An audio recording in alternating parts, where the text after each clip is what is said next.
നോക്കൂ, ഒരു വ്യക്തിക്ക് മനോരോഗമുണ്ട് എന്ന് പറഞ്ഞാൽ എന്ത് കൊലപാതകമോ അല്ലെങ്കിൽ എന്ത് കുറ്റകൃത്യമോ ചെയ്യാനുള്ള ഒരു ലൈസൻസ് അല്ല അത്. എല്ലാവരും തന്നെ തെറ്റിദ്ധരിച്ചു വെച്ചിരിക്കുന്നത്, എന്നെ അത്ഭുതപ്പെടുത്തിയത് ചില മനോരോഗ വിദഗ്ധർ തന്നെ കരുതി വെച്ചിരിക്കുന്നത്, ഒരു വ്യക്തിക്ക് മനോരോഗമുണ്ടെന്നുണ്ടെങ്കിൽ എന്ത് കൊലപാതകമോ അല്ലെങ്കിൽ മറ്റെന്ത് ക്രൂര കൃത്യമോ ചെയ്താലും ഈ ഒരു പേരിൽ രക്ഷപ്പെട്ടു വരാമെന്നാണ്. ഒരിക്കലും അങ്ങനെയല്ല.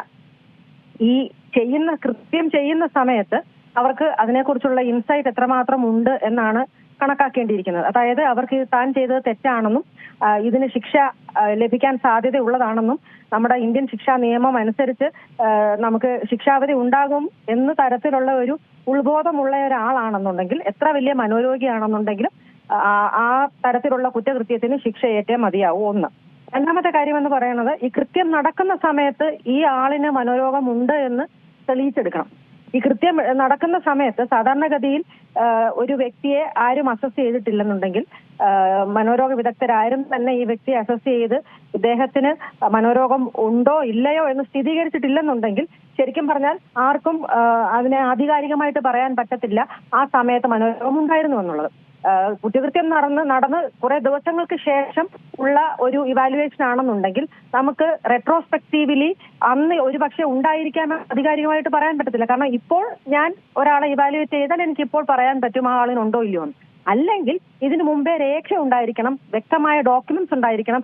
ഈ പർട്ടിക്കുലർ വ്യക്തി ചികിത്സയിലായിരുന്നുവെന്നും ഇതായിരുന്നു രോഗമെന്നും അല്ലെങ്കിൽ ഈ സമയത്ത് ഇൻസൈറ്റ് ഉണ്ടാകാൻ സാധ്യതയില്ലെന്നുമുള്ള വ്യക്തമായിട്ടുള്ള ഒരു ഡോക്യുമെന്റേഷൻ ഏതെങ്കിലും ആശുപത്രിയിലോ ക്ലിനിക്കിലോ അല്ലെങ്കിൽ ഏതെങ്കിലും ഡോക്ടറുടെ പക്കലോ ഉണ്ടെന്നുണ്ടെങ്കിൽ ശരിയാണ്, അത്തരത്തിലുള്ള ആനുകൂല്യം ലഭിക്കും. അല്ലെന്നുണ്ടെങ്കിൽ തീർച്ചയായിട്ടും അത് ആനുകൂല്യം ലഭിക്കുകയില്ല.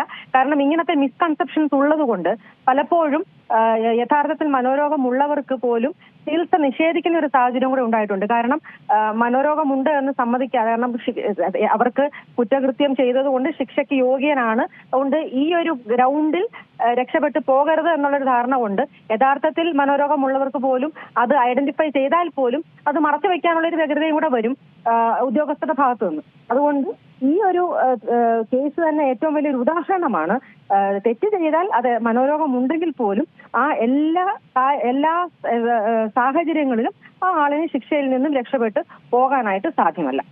ഏറ്റവും പുതിയ വാർത്തകളും വിശേഷങ്ങളും വിരൽ തുമ്പിലറിയാൻ സീ മലയാളം ന്യൂസ് എല്ലാ ഡിജിറ്റൽ പ്ലാറ്റ്ഫോമുകളിലും ലഭ്യം.